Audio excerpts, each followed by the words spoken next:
स्वागत है आप सभी का दलित दस्तक के कार्यक्रम जनमत में। जनमत कार्यक्रम में आज हम बात करेंगे वर्तमान स्थिति की। वर्तमान में कोरोना संकट है और पूरा देश इससे त्राहिमाम कर रहा है और इस वक्त सारे लोग परेशान हैं।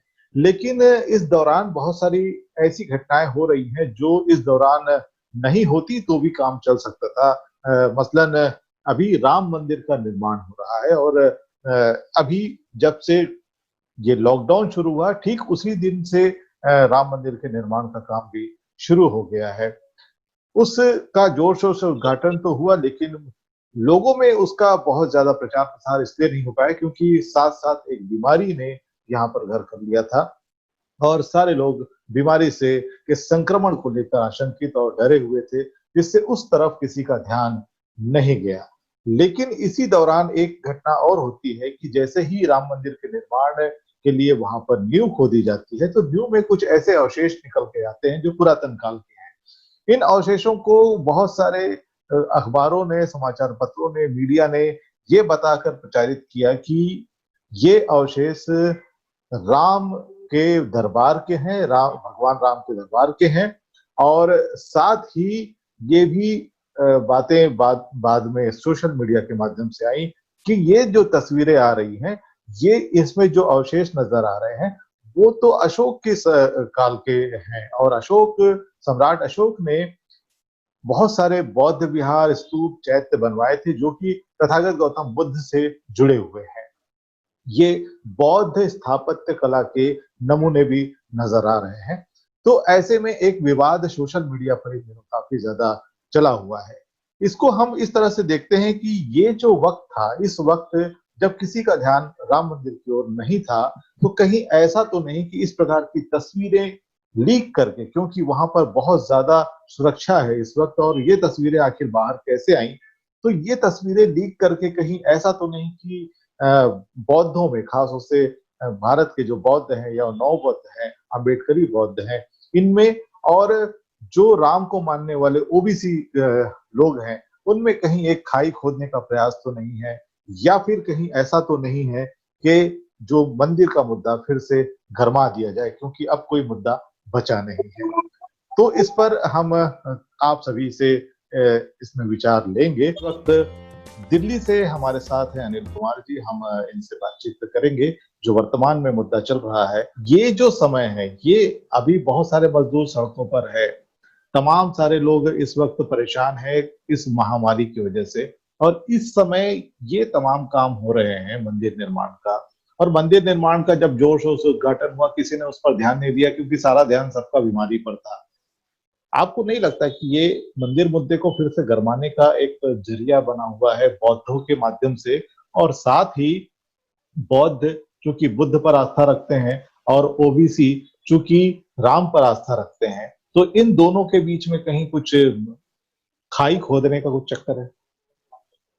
हाँ, सुधीर जी, मैं आपकी बात से पूरी तरह से सहमत हूँ। पहले पिछले 40 सालों में आरएसएस और बीजेपी और कांग्रेस के ब्राह्मणवादियों ने सत्ता धर्म के नाम पर, राम के नाम पर सत्ता इस देश में हासिल रखी है। सुप्रीम कोर्ट के एक आस्था के फैसले से, गलत फैसले से ब्राह्मणवादियों ने फैसला दिया सब हमारी राम में आस्था है, ब्राह्मणों की आस्था है। अरे कल तो आप कहोगे कि हमारी हमारी तो जातिवाद में आस्था है, हमारी तो असमानता में आस्था है, हमारी तो मनुस्मृति में आस्था है, तो क्या आप इस तरह से निर्णय देने लगेंगे? ये निर्णय ठीक नहीं है। सुप्रीम कोर्ट को न्याय करना चाहिए। सुप्रीम कोर्ट ने पहली बात तो अन्याय किया है। लेकिन जो आपकी बात का मैं उत्तर दे रहा हूं कि 40 साल से राजनीति कर रहे थे, वोट कर रहे थे, और इनका कोई मंदिर बनाने का ना कांग्रेस का इरादा था, ना बीजेपी का इरादा है, ना आरएसएस का इरादा है।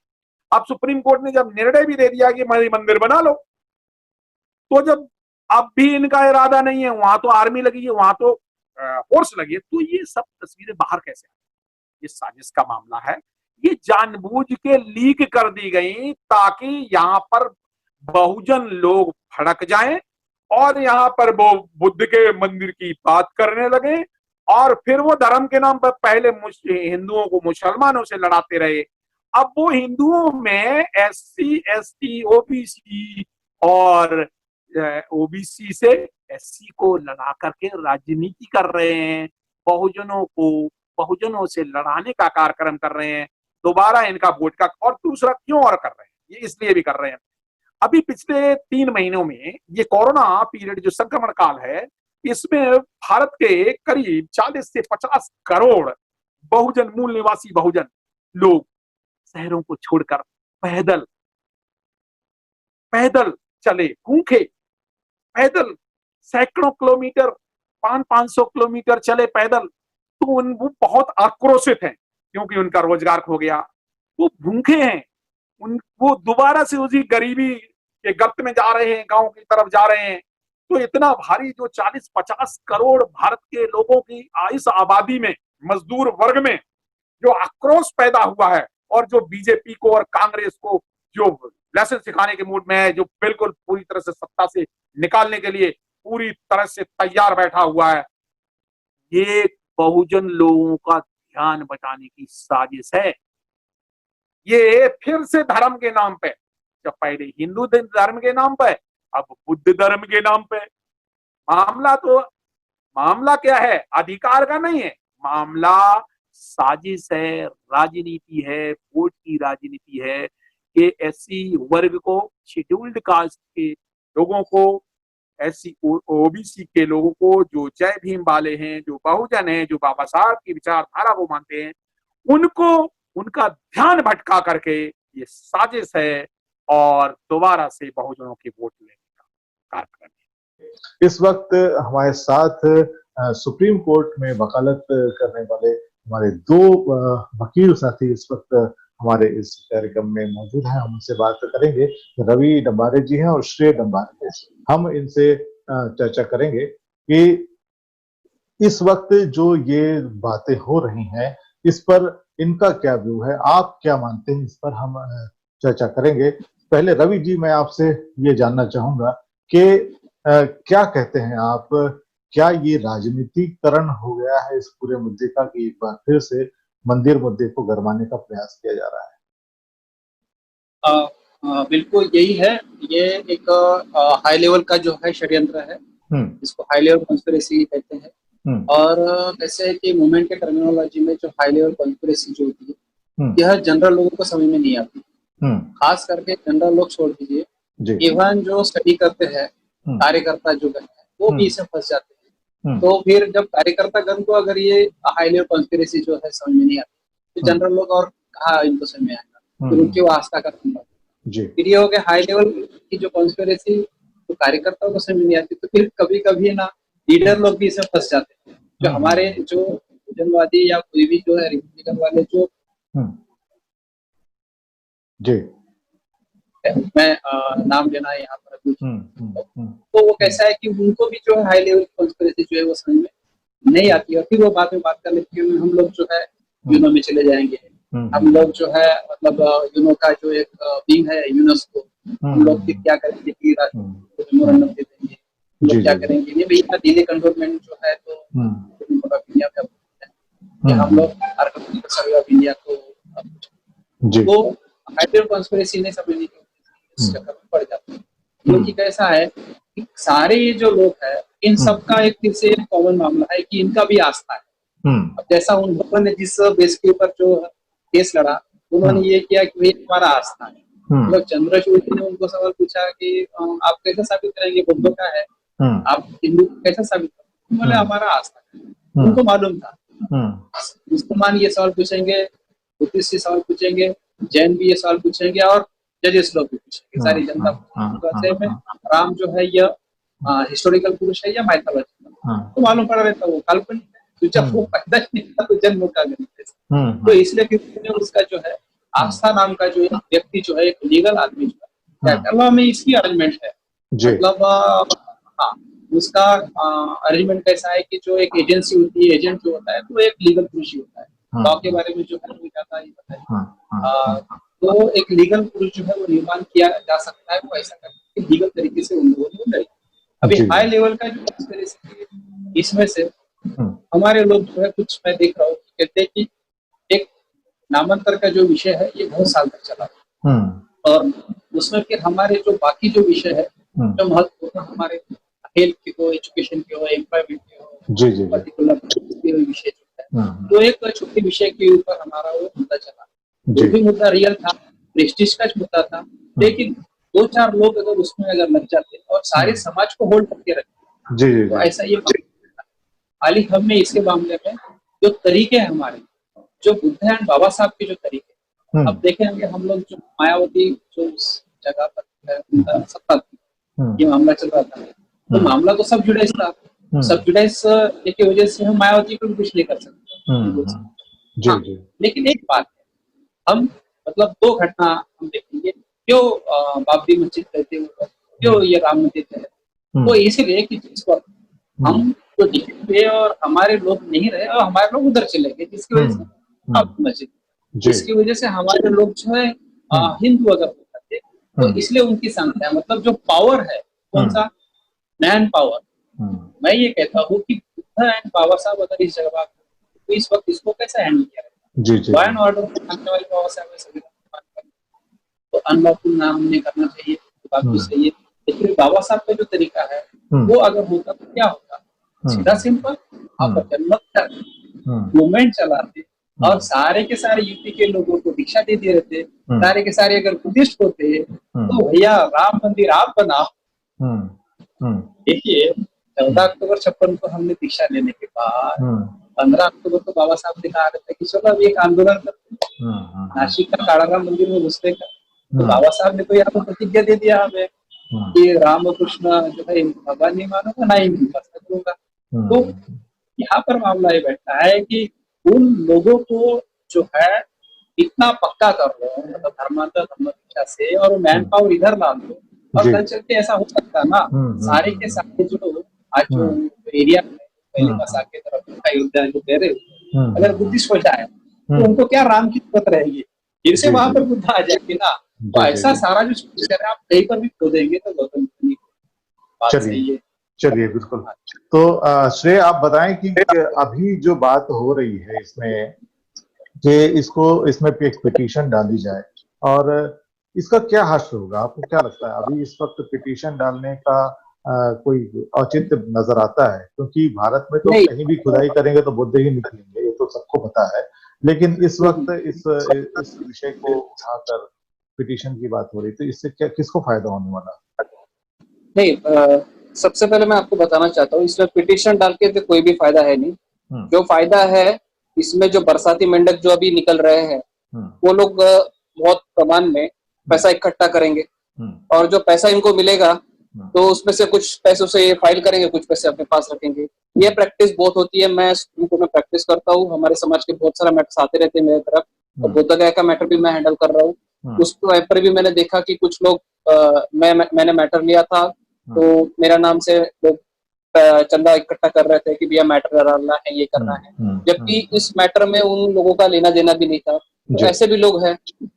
दूसरा ऐसा है कि ये मैटर इतने सालों से इसका ये कंप्लीट फुल स्टॉप लग गया। इसके बाद अयोध्या के जजमेंट के बाद इसके ऊपर रिव्यू फाइल हुआ। अब जितनी भी कॉन्स्टिट्यूशनल रेमेडीज थी ये एग्जॉस्ट हो चुकी है। इसके बाद इसमें कुछ भी हो नहीं सकता। सिविल प्रोसीजर कोड हमारे लॉ में होता है, उसमें रेस जुडिकाटा का एक कॉन्सेप्ट होता है। इसकी वजह से अगर एक मैटर को फाइनली डिसाइड हो गया है तो उस मैटर को फिर से सुना नहीं जाता है। ये रेस जुडिकाटा का सेक्शन 11 सीपीसी का हमारा प्रोविजन है। अब इस मैटर में अगर कभी फ्यूचर में कोई भी पीआईएल या कुछ भी फाइल होती है तो गारंटीड ये मैटर डिसमिस होने वाला है। इवन विनीत कुमार मौर्य का जो एक पिटीशन डाला गया था इसमें भी इसके भी कुछ फ्यूचर है नहीं, क्योंकि मैटर ऑलरेडी जब इसमें पोजीशन भी सामने हिंदू आस्था को चला गया है तो अब पोजीशन भी चला गया, टाइटल भी चला गया, तो अब बचा ही क्या है? कुछ बचा न बचने की वजह से अभी इस मैटर में कुछ भी रहा नहीं है। दूसरा ऐसा है कि इसमें कुछ कोई लोग बोलते हैं कि वो यूनेस्को जाएंगे, यूएनओ में जाएंगे। अब सिंपल चीज ऐसा है कि इसमें इंटरनेशनल लॉ ज्यादा वर्क नहीं करता है। यह इंडिया का इंटरनल मैटर है। इसमें बाहर के जो देश है या बाहर की जो कोई भी संस्था है वो हस्तक्षेप कर नहीं सकती। तो इसकी वजह से यूनेस्को और यूएनओ को जो ये लोग बोल रहे हैं कि हम यहाँ पिटीशन डालेंगे, इंटरनेशनल कोर्ट में डालेंगे, तो कुछ भी मिलने वाला है नहीं, बस हवाबाजी कर रहे हैं। ये जो बरसाती मेंढक है, ये इनको मुझे ऐसा लगता है कि इनका कुछ न कुछ इसके पीछे एक अल्टीरियर मोटिव है। चलिए बहुत बहुत धन्यवाद। हमारे साथ इस वक्त मौजूद हैं चरणदास डेंगरे जी, जो कि the Buddhist society of India के प्रदेश स्तर के आप पदाधिकारी हैं। चलिए आप ये बताएं कि आप इस घटना को किस तरह से देखते हैं, क्या आपको लगता है कि ये क्या है? इस समय पूरे देश में, पूरे विश्व में कोरोना महामारी के कारण पूरा विश्व त्राहिमाम है, पूरा देश त्राहिमाम है। लेकिन ये एक चोरी छिपे या बंद दरवाजे से यह इस प्रकार का कृत्य जो वर्तमान सरकार द्वारा किया जा रहा है, वह उससे ऐसी ही अपेक्षा की जा सकती है, क्योंकि ये जो मुद्दा है राम मंदिर, बाबरी मस्जिद, विगत दिनों सुप्रीम कोर्ट द्वारा जो निर्णय दिया गया है, वो निर्णय के अनुसार यह मुद्दा समाप्त हो गया और विगत 50-60 वर्षों से यह मुद्दा राजनीतिक पार्टियां इस मुद्दे को लेकर अपनी चुनावी रोटियां सेकने का काम करती थी और उसमें वो सफल भी हुई बहुत हद तक। लेकिन जब ये निर्णय आने के बाद राम मंदिर वर्तमान में अगर बनता है तो ये मुद्दा अपने आप समाप्त हो जाता है। लेकिन यह जो, जबकि देश का ध्यान कोरोना महामारी पर है, लोग मर रहे हैं, बीमार हो रहे हैं, परेशान हो रहे हैं, ऐसे समय जो सरकार है, इन्होंने ऐसा कृत्य करना यह बिल्कुल उचित नहीं है। और देश की जनता के साथ या देश के साथ जो देश में भाईचारा बना हुआ है, यह जो इनके द्वारा जो कृत्य किया जा रहा है, यह बिल्कुल ही निंदनीय है। जिससे और जो मैं तो ये मानता हूँ कि यह राम मंदिर और जो मस्जिद मुद्दा है, जिससे मुस्लिम वर्ग, इन्होंने इनके साथ 3 तलाक है और भी 370 है और लास्ट में राम मंदिर बाबरी मस्जिद मुद्दा, यह होने के बाद मुस्लिम समाज गंभीरता से शांत बना हुआ है। तो ये जो पार्टियां है, राजनीतिक पार्टियां है, ये धर्म के नाम से लड़ाने का काम करती है, धर्म के नाम से लड़ा करके अपना चुनावी एजेंडा ये सफल करने का प्रयास करती है। तो आप जो मैं सुन रहा था, आपने जो इसके बारे में जानकारी दी, तो यह जो मंशा है सरकार की, किसी न किसी के रूप में इस मुद्दे को गर्म बना के रखा जाए, ताकि आने वाले दिनों में फिर इनको चुनावी जो अभी अन्य राज्यों में होना है या आने वाले दिनों में केंद्र में होना है, तो इससे इनको लाभ मिले। आए दिनों में विगत 50 सालों में देखते आ रहे हैं कि ये ऐसे इस प्रकार के गर्म मुद्दे सामने रखकर इनको लाभ होता भी आया है। लेकिन वर्तमान में जो मुद्दा समाप्त हो गया, फिर उसमें आग और मतलब घी और वो डालने का काम करके इस मुद्दे को गर्म रखकर यह अपनी राजनीतिक रोटियां सेकने का काम करने का प्रयास है। यह मेरा ये मानना है। ओबीसी और राम को मानने वाले ओबीसी और बुद्ध को मानने वाले एससी के बीच में ये खाई खोदने का प्रयास तो नहीं है? निस्संदेह इसमें कोई शक नहीं, क्योंकि जो वर्तमान जो सरकारें हैं, ऐसे ही मुद्दों पर वो आगे बढ़ रही है और सफल होते आ रही है। क्योंकि इस देश में हम देखते आ रहे हैं, जहां भी खुदाई हो रही है, सब जगह बुद्ध ही बुद्ध नजर आ रहे हैं। ओबीसी के जो भाई लोग हैं, ओबीसी और पूरा बहुजन समाज, यह बुद्धिस्ट है, लेकिन जो ओबीसी को इन्होंने देवी देवता भगवान इनके नाम पर उनको शिक्षा से, स्वास्थ्य से दूर रखकर इनको एक प्रकार से धर्म का नशा पिलाया गया है। और वो ओबीसी अपने आप को एससी एसटी या बुद्धिज्म की ओर मानने को तैयार नहीं, यानी कि वो विज्ञान को मानने को तैयार नहीं, अज्ञान को मानने को तैयार है। तो अगर ये मुद्दा अगर ये सामने आता है तो निसंदेह, क्योंकि भारत में हम देख रहे हैं धर्म के नाम पे लोग बहुत जल्दी आवेश में आते हैं, धर्म के नाम पर उनका खून खौलता है, बाकी मुद्दों पर शांति बनाए रखते हैं। तो ऐसा हो सकता है अगर मान लीजिए ये मुद्दा सामने आता है तो दो समुदाय, बुद्ध को मानने वाले, राम को मानने वाले, ये आपस में लड़ भिड़ सकते हैं। चलिए, बहुत बहुत धन्यवाद अपने विचार यहाँ पर व्यक्त करने के लिए। Thank you.